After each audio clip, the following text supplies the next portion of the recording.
خود ہی اٹھانے تو، اور اٹھا کے ان کے گھر آئے اور گھر آ کے ان کو سب کچھ دیا.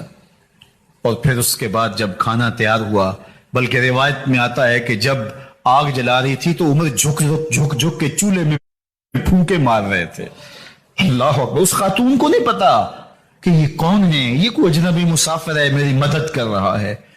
پھر بچے جو ہے وہ جب کھانا کھا کے خوش ہوئے تو حضرت عمر رضی اللہ تعالیٰ عنہ نے دل میں سوچا اور کہا عمر جس طرح تو نے بچوں کو رلایا ہے آج ان بچوں کو ہنساؤ بھی. تو بچے بیٹھے ہیں تو عمر کبھی ادھر جاتے ہیں کبھی ادھر جاتے ہیں. جس طرح بچوں کو کھلانے کے لیے جو ہے وہ گھٹنوں کے بل اور ہاتھوں کے بل لوگ چلتے ہیں، حضرت عمر یوں چلتے ہیں اور وہ بچے مسکراتے ہیں. جب بچے ہنسنے لگے کھانا کھا چکے، عمر اس خاتون سے مخاطب ہو کے کہتے ہیں بہن دیکھ عمر کی بڑی مجبوریاں ہیں. فسطاط، یرموک، کہاں کہاں آرمینیا، کہاں کہاں سرحدوں پہ محاذ پہ لوگ موجود ہیں، ان کی دیکھ بھال کرنی، امور خلافت، کیا کیا معاملے ہیں. تنہا اکیلے بیچارے کی جان ہے، وہ نہیں خیال کر سکا، چل تو اسے معاف کر دے. وہ بہن کہتی ہے تو اتنی ہمدردی کیوں کرتے عمر کی؟ نہیں میں عمر کو معاف نہیں کروں، کل قیامت کے دن میں اللہ کے حضور عمر کا گریبان پکڑوں گی. تو دوسرے علاقے فتح کرتا تھا میری خبر ہی نہیں تھی. اللہ اکبر. جب یہ بات کی تو عمر چیخیں مار کے رونے لگے اور ہاتھ جوڑ کے کہنے لگے بہن یہ تمہارے سامنے تو عمر کھڑا ہے، یہ حضرت عمر تھے رضی اللہ تعالیٰ عنہ، اور اللہ کے محبوب علیہ الصلوۃ والسلام کے خلیفہ راشد، دوسرے خلیفہ. 10 سال 6 ماہ اور 4 دن آپ نے خلافت کی. اور تاریخ کہتی ہے اگر عمر رضی اللہ تعالیٰ عنہ کو 10 سال اور مل جاتے، یا مغربی مفکرین کہتے ہیں کہ اگر کائنات کو ایک عمر اور مل جاتا پوری دنیا پہ مسلمانوں کی حکومت ہوتی، کہیں کفر باقی نہ بچتا. لیکن بد باطن لولو فیروز نامی ایک مجوسی غلام نے نماز فجر پڑھتے ہوئے حضرت عمر بن خطاب رضی اللہ تعالیٰ عنہ پہ حملہ کیا. زہر میں بجھا ہوا خنجر آپ کے جسم میں سرایت کر دیا.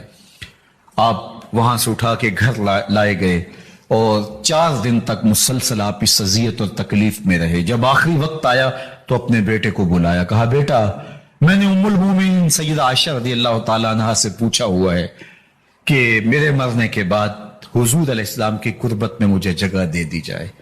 ہو سکتا ہے میں امیر المومنین مسلمانوں کا خلیفہ ہوں تو اس وجہ سے انہوں نے اجازت دے دی ہو، جب میں فوت ہو جاؤں تو ظاہر خلیفہ نہیں رہوں گا.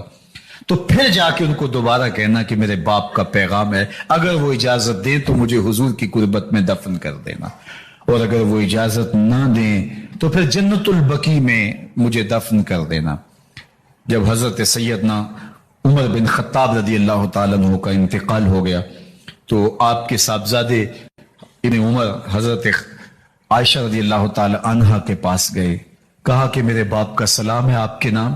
انہوں نے آپ کو زندگی میں کہا تھا کہ حجرہ انور میں سیدنا صدیق اکبر کے ساتھ 2 گز جگہ مجھے بھی نصیب ہو جائے، تو آپ نے اجازت دے دی تھی. تو میرے والد گرامی نے فوت ہوتے ہوئے کہا کہ دوبارہ ام المومنین کے پاس جانا اور دوبارہ پوچھنا.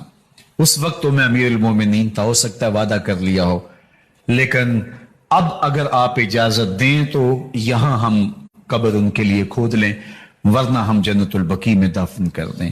تو ام المومنین سیدہ عائشہ رضی اللہ تعالیٰ عنہ رو پڑی اور فرمایا یہ جگہ میں نے اپنے لیے رکھی تھی، لیکن عمر نے اسلام کے لیے خدمت اتنی کی ہے کہ میں نے خود ترجیح دی ہے. ہمارے اوپر لازم ہے کہ ہم اللہ کی عطا کردہ اس نعمت کا شکرانہ ادا کریں. میں آپ کو سب سے پہلے ایک مجلس میں لیے چلتا ہوں جس کو منعقد ہونے کے لیے مسجد نبوی کا پاکیزہ ماحول میسر آیا، اور ہم تو عرض گزار ہوتے ہیں ہمارے گھر بھی ہو جائے چراغاں یا رسول اللہ، لیکن وہاں عملاً چراغاں ہوا اور حضور بنفس نفیس تشریف فرما ہو. مجلس کے شرکاء اصحاب پیمبر تھے اور حضور کے ذکر کی دل آویز مجلس نور برپا تھی. اللہ کے محبوب علیہ السلام حجرہ انور سے نکلے اور صحابہ کی مجلس میں تشریف فرما ہوئے۔ صحابہ سے دریافت کیا ما اجلسکم، یہ جلسہ کاہے کا ہے، کیوں بیٹھے ہوئے ہو؟ یعنی مسجد کے گوشے میں وہ مجلس برپا کیے ہوئے تھے، تو حضور نے ان سے مخاطبت کرتے ہوئے فرمایا ما اجلسکم، جلسہ کاہے کا ہے، کیوں بیٹھے ہو؟ تو انہوں نے جو جواب دیا وہ سنی۔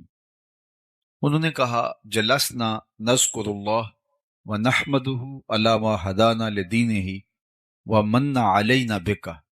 حضور ہمارے بیٹھنے کا مقصود یہ ہے کہ ہم اللہ کی حمد بیان کر رہے ہیں، اس کا شکرانہ ادا کر رہے ہیں اس بات پر کہ اس نے ہمیں ہدایت دین عطا فرمائی اور آپ کی صورت میں ہمارے اوپر انعام فرمایا، آپ مل گئے، اس پر ہم شکرانہ ادا کرنے کی مجلس برپا کیے ہوئے ہیں۔ آپ سے اگر پوچھا جائے کہ آپ کیوں بیٹھے ہیں تو آپ کا برجستہ جواب بھی یہی ہوگا، تو بات ختم ہو جائے گی یا بات آگے بڑھ جائے گی۔ لیکن حضور نے ارشاد فرمایا کہ کیا تم اس بات پہ قسم دے سکتے ہو کہ اسی کام کے لیے بیٹھے ہو، تمہارے بیٹھنے کا کوئی اور مقصود نہیں ہے؟ تو انہیں کہا جی حضور ہم اسی لیے بیٹھے، ہم قسم دیتے ہیں۔ باقاعدہ حضور نے ان سے حلف لیا اور انہوں نے باقاعدہ حلف دیا۔ جب وہ حلف دے چکے تو ان کے چہروں کے اوپر حیرت کا عالم تھا، استعجاب کی کیفیت تھی کہ پوچھا کیوں بیٹھے ہو؟ تو ہم نے کہا کہ اللہ کا شکرانہ ادا کرنے بیٹھے ہیں اس بات پر کہ ہدایت دین ملی اور آپ ملے۔ تو اس پر حضور نے ہم سے قسم لی ہے، حلف لیا ہے کہ واقع اسی لیے بیٹھے ہو۔ تو یہ بظاہر عمومی طور پہ ایسے معاملات میں حلف لیا نہیں جاتا، تو حضور نے ہم سے حلف لیا ہے، بطیب خاطر خوشی خوشی انہوں نے حلف پیش بھی کیا، لیکن ان کو حیرت ضرور ہوئی کہ یہ حلف حضور سے ہم نے لیا تو کیوں لیا؟ تو آقا کریم نے ان کے چہروں پہ پھیلی ہوئی حیرت کی کیفیت کو دیکھا، فرمایا میں تم سے ابھی جو حلف لیا ہے یہ کسی تہمت کی بنیاد پر نہیں تھا، تمہارے قول پر مجھے کوئی شک نہیں گزرا تھا کہ میں نے حلف سے تصدیق کی ہو، یا کوئی اور ماجرا نہیں تھا، بلکہ ماجرا یہ تھا کہ تم یہاں بیٹھے مجلس برپا کیے ہوئے تھے اور میں حجرے میں بیٹھا تھا۔ اتانی جبریل علیہ السلام، میرے پاس جبریل امین حاضر خدمت ہوئے، فاخبرنی ان اللہ یباہی بکم الملائکہ، تو انہوں نے مجھے کہا محبوب ذرا باہر تو نکل کے دیکھو، آپ کے صحابہ کے اس عمل پر اللہ فرشتوں میں ناز کر رہا ہے، ملائے اعلیٰ میں فخر ہو رہا ہے کہ دیکھو میں نے نعمت دی، کیسے قدردان نکلے۔ اللہ کی رحمتوں سے بعید نہیں کہ آج کی مجلس بھی قبول فرما لی جائے اور اللہ فرشتوں سے کہے کہ دیکھو صدیاں بیت گئیں، 1500 برس بیت گئے، لیکن یہ آج بھی بیٹھ کے اس نعمت کا شکرانہ ادا کر رہے ہیں۔ باقی جہاں تک حضور علیہ السلام کی صورت میں اللہ کے انعام کا شکرانہ ادا کرنے کا حق ہے، تو ہمیں اور بھی اتنی زندگیاں مل جائیں تو ہم حق کے شکر ادا نہیں کر سکتے۔ ہمارے بدن پہ اتنے بال نہیں ہیں جتنے رسول اللہ کے احسانات ہیں، بال بال ہمارا قرض رسالت میں جکڑا ہوا ہے۔ تو یہ ایک شام کا، ایک شب کا، میلاد کا اجتماع کیا، ساری زندگی بھی ان کے نام لگا دیں، حق کے شکر پھر بھی ادا نہ ہو۔ آقا کریم علیہ الصلوۃ والسلام کی صورت میں اللہ کی عطا کردہ اس نعمت کے شکرانے کی بہترین صورت یہ ہے کہ حضور علیہ السلام کے لائے ہوئے دین کو، نظام شریعت کو ہم عملی طور پہ اپنے اوپر نافذ کر دیں، اس سے اللہ اور اس کے رسول کی محبت ہمیں حاصل ہو پائی۔ ایک دن حضور وضو فرما رہے تھے اور وضو کا پانی صحابہ زمین پہ نہیں گرنے دے رہے، وہ کسی کے ہاتھوں پہ ہوتا اور پھر وہ اس پانی کو اپنے چہرے پہ مل لیتے، اور جسے یہ پانی میسر نہ آتا وہ کسی دوسرے صحابی کے گیلے ہاتھوں سے ہاتھ رگڑ کے اپنے چہرے پہ مل لیتے تاکہ اس کی تری سے، تراوت سے اپنے لیے سامان راحت کیا جائے۔ تو آقا کریم نے صحابہ کی اس محبت کو دیکھا تو ارشاد کیا کہ ما یحملکم علی ھذا، اے صحابہ تمہیں اس بات پر کس نے ابھارا ہے کہ تم میرے وضو کے پانی کو بھی زمین پہ نہیں گرنے دیتے، چونکہ اس کا حکم حضور نے نہیں دیا تھا، ارشاد نہیں کیا تھا کہ میرے وضو کے پانی کو زمین پر نہ گرنے دینا۔ یہ صحابہ کا اپنا جذبہ محبت تھا۔ تمام چیزوں کے لیے حکم کی ضرورت نہیں ہوتی، محبت محبوب کو راضی کرنے کے ڈھب خود بھی سیکھتی ہے۔ محبت خود محبوب کی منشا، محبوب کی رضا، محبوب کی خوشنودی اور ادب کی رعایت بجا لانے کے طریق خود دریافت کرتی، اور صحابہ کی زندگی میں یہ ایک بار نہیں ہوا، کئی بار ہوا۔ صلح حدیبیہ کے موقع پر بھی یہ منظر دیکھنے کو ملا، جس پر عروہ بن مسعود الثقفی نے اعتراض کیا تھا، کتب حدیث میں موجود ہے۔ حضور لعاب پھینکتے ہیں، صحابہ حضور کے لعاب کو اپنے ہاتھوں پہ لیتے ہیں اور اپنے چہروں پہ ملتے، بلکہ ایک دن حضور نے پچھنے لگوائے تو ایک لگن میں پانی، حضور کا بہا ہوا خون جو ہے وہ جمع کر دیا گیا۔ ایک صحابی کے ہاتھ میں وہ پیالہ دیا اور فرمایا اس کو جاؤ ایسی جگہ بہاؤ جہاں کسی کے قدم نہ پہنچے۔ تو وہ گیا اور ایک پتھر کی اوٹ میں بیٹھ کے خود نوش جان کر لیا۔ واپس پلٹا تو حضور نے فرمایا، ٹھکانے لگائے، جی حضور ایسی جگہ پہ جہاں کسی کے قدم نہیں پڑ سکتے۔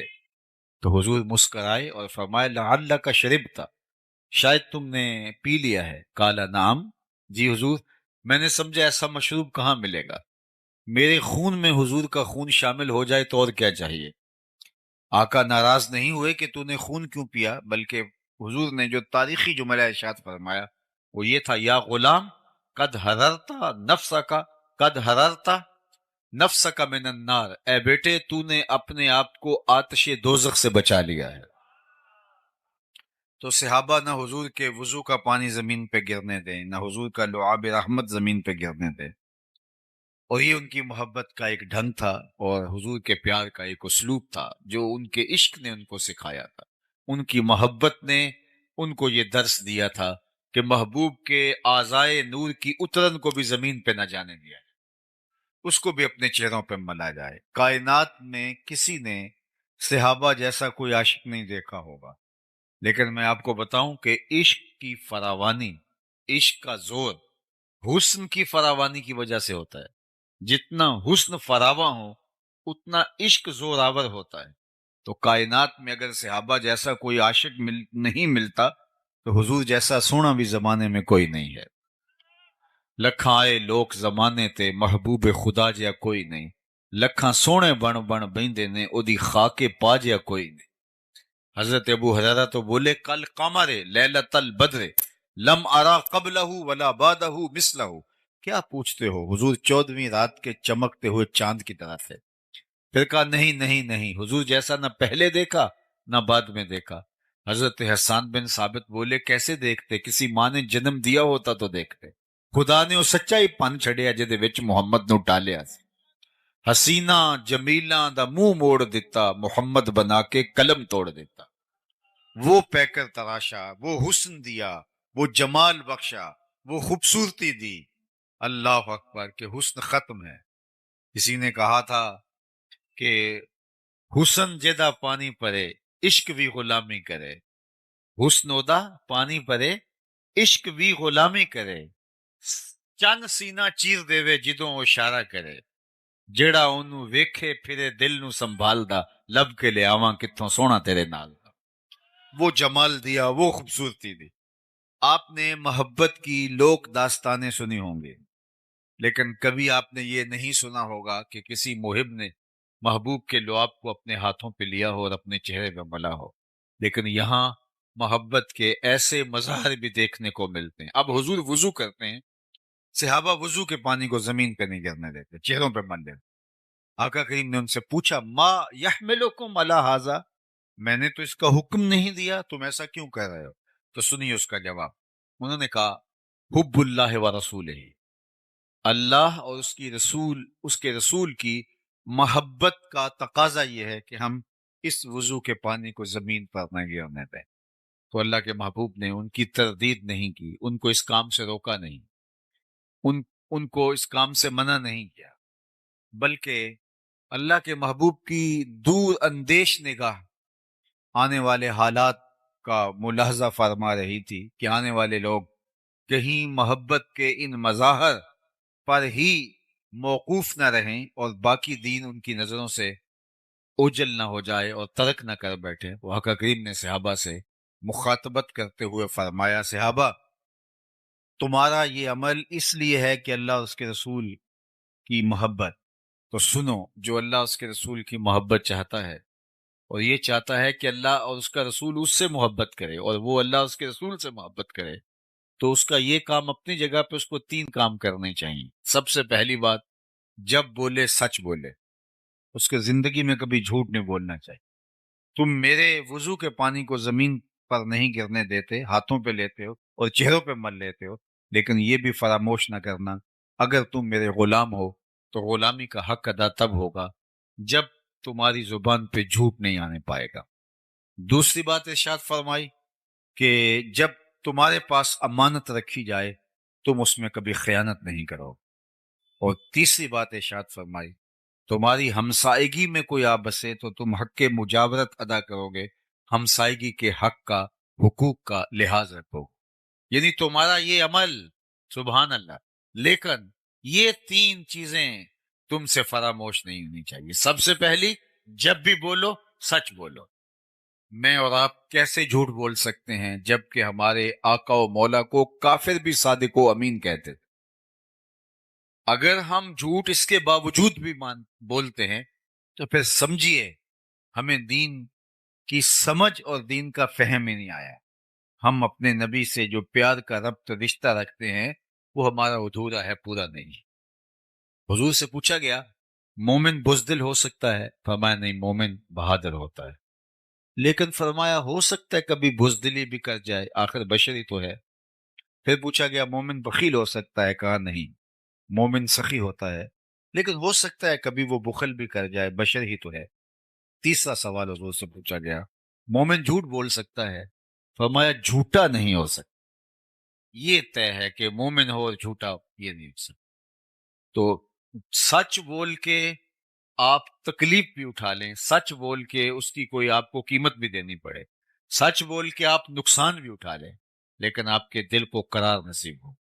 جھوٹ بول کے کوئی فائدہ لے لیں، جھوٹ بول کے کسی کو دھوکہ دے دیں، جھوٹ بول کے پیسہ کما لیں، لیکن آپ کے دل کی بے قراری ختم ہے۔ الصدق طمانینہ والکذب ریبہ، ہمارا صدق طمانیت قلب کا سبب ہے اور جھوٹ جو ہے وہ آپ کو بے چین رکھے گا۔ اس لیے میری اور آپ کی زندگی میں اگر سچ اتر آتا ہے تو مطمئن زندگی ہمیں نصیب ہو جاتی، اور سچ سے باقی راستے کھلتے ہیں۔ انسان جب سچ بولنا شروع ہو جاتا ہے تو روحانیت کی دیگر راہیں کھلتی، خیر کی توفیقات ملتی، اچھائی کے راستے کشادہ ہوتے، نیکی کی توفیقات ملتی، انسان اعمال صالحہ کا نور پاتا ہے۔ لیکن اگر وہ جھوٹ بولنا شروع کر دیتا ہے تو اس کی ساری محنتیں ضیاع اور نقصان کا سبب اور ذریعہ بن جاتی ہیں۔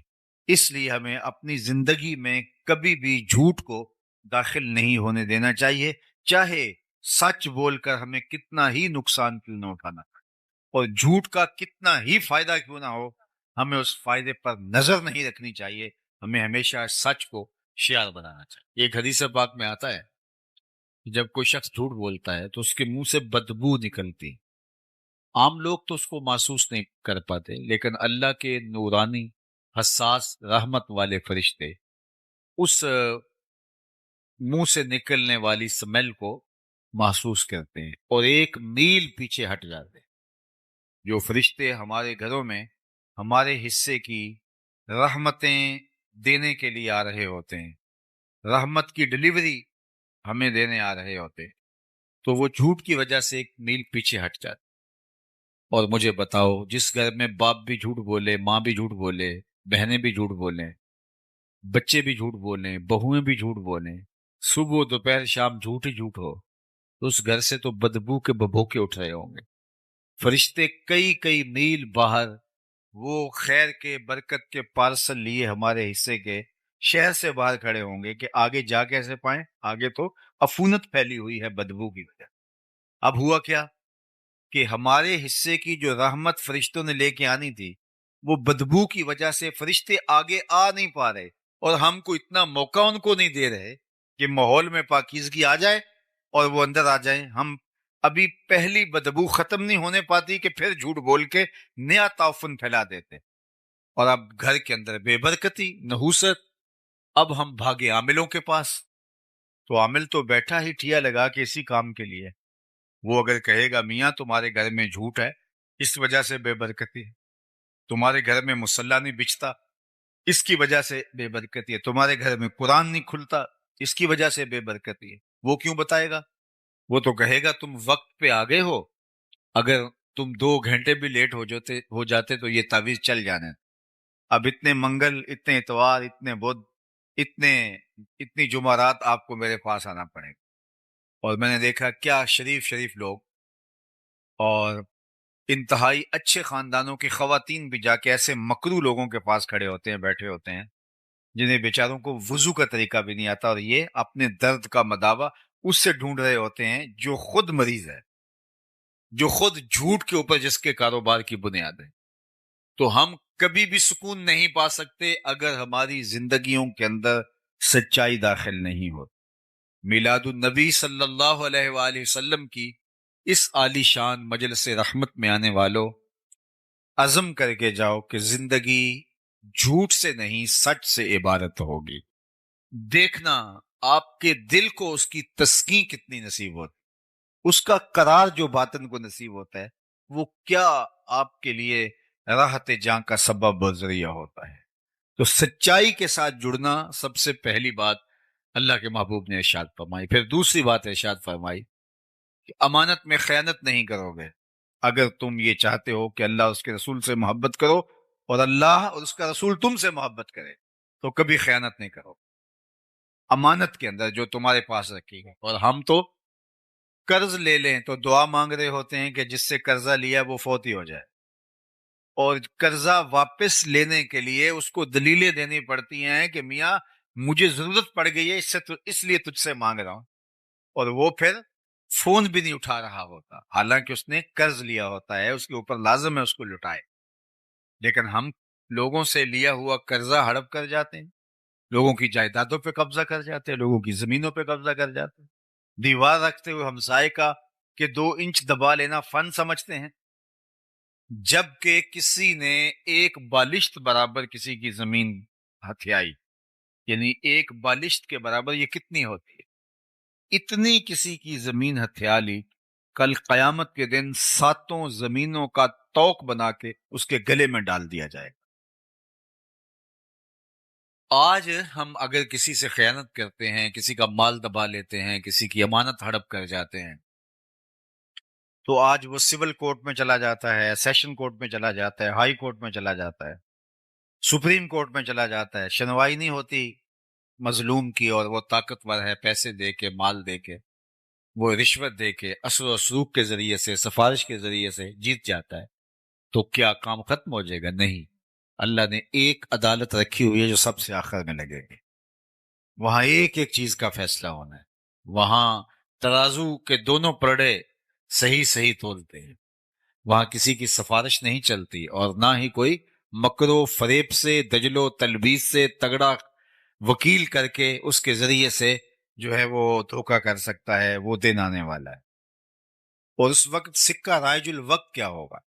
آج تو کسی کا کوئی ہم حق مار لیں تو پیسے دے کے جان چھڑا لیتے ہیں، قیامت کے دن تو پیسہ کسی کے پاس نہیں ہوگا، سارے پیسے یہاں چھوڑ جائیں گے، قیامت کے دن ساری زمینیں دولتیں یہاں چھوڑ جائیں گے، خزانے مال مویشی سب یہاں چھوڑ جائیں گے، وہاں تو کچھ بھی نہیں ہوگا ہمارے ہاتھ میں۔ کیا ہوگا؟ وہاں سکہ رائج الوقت اعمال ہوں گے۔ اگر کسی نے کسی کا حق غصب کیا ہوگا تو اس کے بدلے کے اندر چھٹنے کے لیے اس کو اپنے عمل دینے پڑیں گے، اور اگر عمل دے کے بھی جان نہ چھوٹتی ہوئی تو اس کے گناہ لینے پڑیں گے۔ اور اگر کسی نے کسی کے 3 پیسے دبائے، 3 روپے نہیں، 3 پیسے دبائے، اس کے عوض میں اس کو 700 نمازیں جو جماعت کے ساتھ پڑھی ہیں وہ دینی پڑیں گے۔ صرف 3 پیسوں کے عوض 700 نمازیں عمل کی اس کے بدلے میں دینی پڑیں گی، تب وہ 3 پیسوں کا حساب برابر ہوگا۔ اور جو لاکھوں دبا چکا ہے، میں تو حساب کر رہا تھا ایک دن کہ اگر 2-3 ہزار روپے بھی اگر کسی نے دبا لیے تو ساری زندگی کے عمل، نمازیں، حج، عمرے سب کچھ چلا جائے گا۔ تو سب سے پہلے ہمیں اپنی آخرت کو صاف کرنا ہوگا اور اپنے انجام اور معال کار کی بہتری کے لیے کوشش اور محنت کرنی ہوگی۔ یہ زندگی بڑی تیزی کے ساتھ گزر رہی اور میں اور آپ لمحہ لمحہ موت کے قریب ہو رہے ہیں، تو کہیں مغالطے میں نہ رہیے گا۔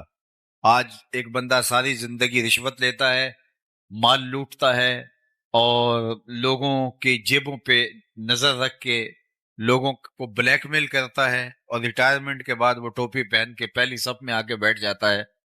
اللہ اس کے سجدے قبول کر لے، مجھے کیا اعتراض ہے؟ لیکن جو لوگوں کو دیے گئے چکر ہیں، لوگوں کا لوٹا ہوا مال ہے، وہ بہر صورت اس کو ادا کرنا پڑے گا۔ یہاں نہیں اگر کرتا تو قیامت کے دن اس کو بہر صورت ادا کرنا پڑے گا، وہ دن آنے والا ہے۔ ثم لتسألن یومئذ عن النعیم، اس دن ایک ایک نعمت کے بارے میں پوچھا جائے گا اور ایک ایک چیز کا سوال ہوگا۔ تو قبل اس سے کہ وہ وقت آئے، کوئی حجت باقی نہ رہے، مجھے اور آپ کو اپنے اعمال کی جواب دہی کے لیے تیار ہونا چاہیے۔ دیکھو، امانتوں کو واپس کرنا، اور وہ کوئی ٹھوس چیز ہو، پیسے ہوں، مال ہو، مویشی ہوں، وہ تو بڑی بات ہے۔ ہمارا دین تو اتنا حساس ہے کہ اگر تم سے کوئی بات کر رہا ہو اور بات کرتے کرتے وہ دائیں بائیں دیکھے تو فرمایا گیا کہ یہ بات تمہارے اوپر لازم ہے کہ امانت ہے، اس کو تم کسی کے آگے بیان نہیں کرو گے، اس لیے کہ بات کرتے ہوئے اس نے دائیں بائیں دیکھا تھا، اس لیے وہ چاہ رہا تھا کہ میری بات کسی تک نہ پہنچے۔ اب تمہارے سینے میں امانت بن کے ساری زندگی رہنی چاہیے۔ تو جو دین اتنا حساس ہے کہ باتوں کی امانتوں کے اندر بھی خیانت نہ ہو، تو کوئی کسی کا مال ہتھیا لے اور خیانت کرے تو ہمارا دین کیسے اس کو گوارا کر سکتا ہے؟ اور آخری بات جو اللہ کے محبوب نے ارشاد فرمائی وہ یہ تھی کہ تمہاری ہمسائیگی میں کوئی آ بسے تو حق مجاورت ادا کرو گے، ہمسایوں کے حق ادا کرو۔ ہمسائے کے حقوق کے بارے میں فرمایا کہ مجھے اس قدر تاکید کی گئی، اللہ کے پیارے محبوب صلی اللہ علیہ وآلہ وسلم ارشاد فرماتے ہیں، مجھے ہمسایوں کے حقوق کے حوالے سے اس قدر تاکید کی گئی کہ مجھے لگا کہیں وراثت میں حقدار نہ ٹھہرا دیا گیا، اس قدر تاکیدات فرمائی گئی۔ اللہ اکبر۔ اور قیامت کے دن سب سے پہلے جو شکایت لے کے حاضر ہوگا وہ ہمسایہ ہوگا، اس نے مجھے دکھ دیا تھا، ہمسائیگی کا خیال نہیں رکھا۔ سب سے پہلے جو پیش ہوگا شکایت لے کر وہ ہمسایہ ہوگا۔ تو یہ مجھے اور آپ کو دیکھنا چاہیے، اور یہ بات ذہن میں رکھیے گا، ہمسایہ وہ نہیں ہے جس کا دروازہ آپ کے دروازے کے سامنے ہے، جس کی دیوار آپ کی دیوار کے ساتھ لگتی ہے، صرف وہی ہمسایہ نہیں، 40 گھروں تک ہمسائیگی ہوتی ہے۔ تو آپ کے طرف میں جو 40 گھر ہیں وہ ہمسائے ہوتے ہیں۔ تو اگر اس یونٹ کو ہم سنبھال لیں اور 40 گھر جو ہمسائے بنتے ہیں وہ ایک دوسرے کا خیال رکھنا شروع کر دیں، اور وہ اپنے اوپر لازم قرار دے دیں کہ ہم اپنے ہمسایوں کا خیال کرنا ہے، ان کی بیٹیاں جوان ہیں تو وہ ہماری بیٹیاں ہیں، ان کے ہاتھ ہم نے پیلے کرنے، اگر وہ غریب ہے تو۔ بچے بڑے ہو رہے ہیں اور وہ تعلیم پانے کی اہلیت نہیں رکھتے، مالی اسباب ایسے نہیں ہیں، تو ہمسایوں کی ذمہ داری ہے کہ وہ ان کی تعلیم کا بندوبست کرے۔ اگر اس یونٹ کو ہم سنبھال جائیں تو میں سمجھتا ہوں کہ یہ یونٹ ایسا ہے جو معاشرہ کھڑا کر رہے، اور 2-3 جو ہمسائیگی کے دائرے ہیں یہ مل کر ایک مسجد کا نظام بنتا ہے۔ 100-125 لوگوں کے گھروں کے اندر ایک مسجد ہوتی ہے، اور مسجد کی انجمن ساری نظر مولوی صاحب کے اوپر رکھنے کی بجائے محلے کے غریبوں پر، لاچاروں پر، کمزوروں پر، بیوگان پر، اراملہ پر، مساکین پر، یتامہ پر، کمزوروں پر رکھیں، اور وہ مل جل کر کے اس محلے کو ایک دوسرے کے لیے ہمدردی ایثار کے جذبوں سے بھر دیں، تو ایک صالح اور پاکیزہ معاشرہ ترتیب پائے۔ اور آپ اپنی زندگیوں میں اگر غور و فکر اور تدبر کریں تو ہم اپنی ذاتی زندگی جی رہے ہوتے ہیں، ہمیں اپنے ہمسایوں سے کوئی غرض نہیں ہوتی، اور جس کا عملی نتیجہ کیا ہے کہ ایک نہ صالح معاشرہ بن سکا اور نہ ہی مطمئن معاشرہ بن سکا، اور جس کا نتیجہ یہ ہے کہ بس ہم ایک خود غرض معاشرے کے ایک فرد ہیں جو ہجوم کے اندر رہ کے بھی تنہائی کا شکار ہے۔ تو ہمیں دوبارہ اپنے آپ کو دیکھنا ہوگا، دین کو دوبارہ سمجھنے کی کوشش کرنا ہوگا، دوبارہ ری وزٹ کرنا ہوگا دین، کیونکہ ہم ممبر و محراب سے عمومی طور پہ فضائل کے باب ہی سنتے سنانے کے عادی ہو گئے ہیں، لیکن ہمیں دوبارہ خود بھی غور کرنا ہوگا کہ ہمارے دین نے ہمیں رشتہ داروں کے حقوق دیے ہیں، ہمسایوں کے حقوق دیے ہیں، ماں باپ کے حقوق دیے ہیں، بلکہ حضور نے فرمایا راستوں میں نہ بیٹھا کرو۔ عرض کی حضور یہ تو ہمارے بیٹھنے کی جگہ ہیں، فرمایا پھر اس کا حق ادا کرو۔ عرض کی حضور حق الطریق کیا ہے؟ فرمایا امر بالمعروف نہی عن المنکر، اور راستے میں گری پڑی کوئی چیز اٹھانا تاکہ راستے کی رکاوٹ ختم ہو، اور اگر کوئی بھٹکا ہوا شخص ہو تو اس کو راستہ دکھا۔ اگر تم یہ حق ادا کرنے کی اہلیت رکھتے ہو پھر تمہیں حق ہے کہ تم راستے میں بیٹھ سکو، ورنہ تم راستے کے اندر جو ہے وہ نہیں بیٹھ سکتے۔ تو آج میں اور آپ اپنی زندگی پہ ضرور غور کریں۔ یہ میلاد النبی صلی اللہ علیہ وآلہ وسلم ہمیں نئے سرے سے ایک جذبہ، ایک نئی زندگی، نیا بانک پن، دین کے ساتھ تعلق، حضور کے ساتھ محبت کے رشتے کے استحکام کا ذریعہ بن کے دوبارہ طلوع ہوتی ہے۔ تو آئیے میں اور آپ آج کے اس اجتماع کے اندر یہ عزم کر کے اٹھیں کہ آج کے بعد زندگی میں جھوٹ نہیں بولیں گے، اور یہ کوئی مشکل نہیں ہے۔ اگر انسان عزم کر لیتا ہے اللہ مدد فرماتا ہے۔ مجھے نہیں پتا اس آپ کے علاقے کی آبادی کتنی ہے، 1,00,000 نفوس ہیں، 2,00,000 نفوس ہیں، یا کم ہیں یا زیادہ ہیں، اور اس میں سے یہ چند ہزار لوگ ہیں، لیکن اگر یہ چند ہزار لوگ بھی عزم کر لیں کہ ہم جھوٹ نہیں بولیں گے، کل سے ہی آپ کا علاقہ بدلا بدلا دکھائی دے گا۔ ہمیں عزم کرنا ہوگا، لیکن اگر ہمارا کام صرف سننا ہے اور چلے جانا ہے تو یہ تو ہم مدتوں سے سنتے آئے ہیں، بڑے بڑے جلسے ہوتے ہیں، سنتے ہیں، نعرے لگاتے ہیں، واپس آ جاتے ہیں، تو اس سے ہم نے لیا کیا، اخذ کیا کیا، حاصل کیا کیا؟ مجھے بتائیے، آپ کسی دعوت میں جائیں اور کھانے دیکھ کے آ جائیں تو اس سے آپ کی پیاس مٹ جائے گی، بھوک مٹ جائے گی۔ آپ جب کسی کھانے کی مجلس میں جاتے ہیں تو اپنی ضرورت کے مطابق آپ حلق سے نیچے اتارتے ہیں، تو آپ جب اس مجلس کے اندر آئے ہیں تو پھر عمل کا حصہ لینا چاہیے۔ صحابہ حضور سے 10 آیات سیکھتے تھے، اگلی 10 پر تب عمل کرتے تھے، 10 تب سنتے تھے جب پہلی 10 پہ عمل ہو جایا کرتا۔ تو مجھے بھی اور آپ کو بھی عمل کی طرف بڑھنا ہوگا، چونکہ نماز عشاء کا وقت ہوا چاہ رہا ہے اور میں اپنی گفتگو کو طوالت نہیں دینا چاہتا۔ اللہ کی بارگاہ میں آپ سارے لوگوں کی آمین کے ساتھ دعا ہے کہ اللہ تعالی ہمیں ان چیزوں پہ توفیق عمل عطا فرمائے۔ باقی بالکل آپ کے جہاں تشریف فرمائے، اس کے ساتھ المصطفیٰ اسلامک سینٹر، ہمارے عالم مرتبت مبلغ علامہ وحید مصطفی صاحب نے بہت محنتوں کے ساتھ یہ قائم کیا، اور اب یہ ضروری تعمیرات کے ساتھ منصہ شہود پہ آ گیا۔ تعلیم و تعلم کا باقاعدہ سلسلہ بھی وہاں جاری ہے، اور مزید اس کی توسیعات بھی جاری ہیں۔ تو میں آپ سے کہوں گا کہ صرف یہ ایک دن کے لیے یہاں جمع ہو کر کے اپنے جذبوں کا اظہار نہ کیجیے، بلکہ اس مرکز کے ساتھ عملی طور پہ وابستہ ہو جائیے۔ اس مرکز میں آ کے سیکھیے، اپنے بچوں کو داخل کروائیے، مالی اعانت کیجیے، اخلاقی مدد کیجیے، اور جو ہے وہ یہ مرکز اس پورے علاقے کے لیے رشد و ہدایت کا، خیر و برکت کا ضامن بن کے ابھرے۔